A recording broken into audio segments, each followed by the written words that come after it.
সকালবেলায় কোনো রকমে ফলমূল খেয়ে আমি ফন্ডেন্টের কাজ করতে বসেছি, কারণ একটা কেক আমায় জলদি জলদি রেডি করতে হতো, একটু বেরোনোর ছিল।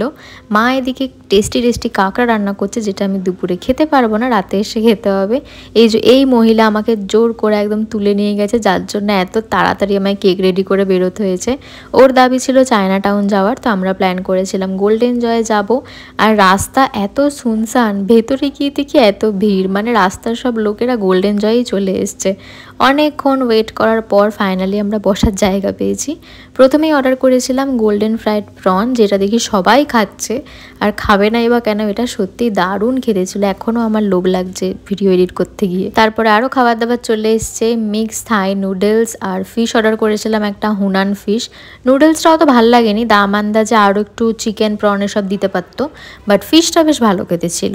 আর সাথে নিয়েছিলাম ফ্রেশ লাইম সোডা। পিনাকে বললাম আমাকে সুন্দর থেকে ফটো তুলে দে, ওদিকে ফোন নিয়ে ঝাঁকানাকা করে যাচ্ছে। তারপরে এই যে আমাদের পার্সেল নিয়ে বাড়ি যেতে হচ্ছে, আমাদের দ্বারা পুরো খাওয়া হয়নি আর কি। আর ওদিকে ওয়ান টান খাবো করে যাচ্ছে, যেটা নিয়েছিলাম ওটাই শেষ করতে পারিনি পুরো।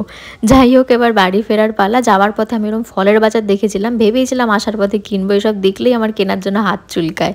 তো বেদানা আনারস নিয়েছিলাম, পিনাও আবার আনারস নিয়ে নিয়েছিল। দিয়ে ভাইয়ের সাথে ফিরেছিলাম একেবারে বাড়ি। আর কাঁকড়া তো ছিলই রাতে আমার জন্য, মাকে বলেছিলাম ভাত রেখে দিতে। কি যে জমিয়ে খেলাম এটা, একেবারে ভাইয়ের সাথে খেতে বসেছি আর বাবার সাথে উঠেছি, এত টাইম লাগিয়েছি খেতে। যাই হোক, চলো আজকের মতো এটুকুই। ভিডিওটা ভালো লাগলে একটা লাইক আর সাবস্ক্রাইব করে দিও। টাটা।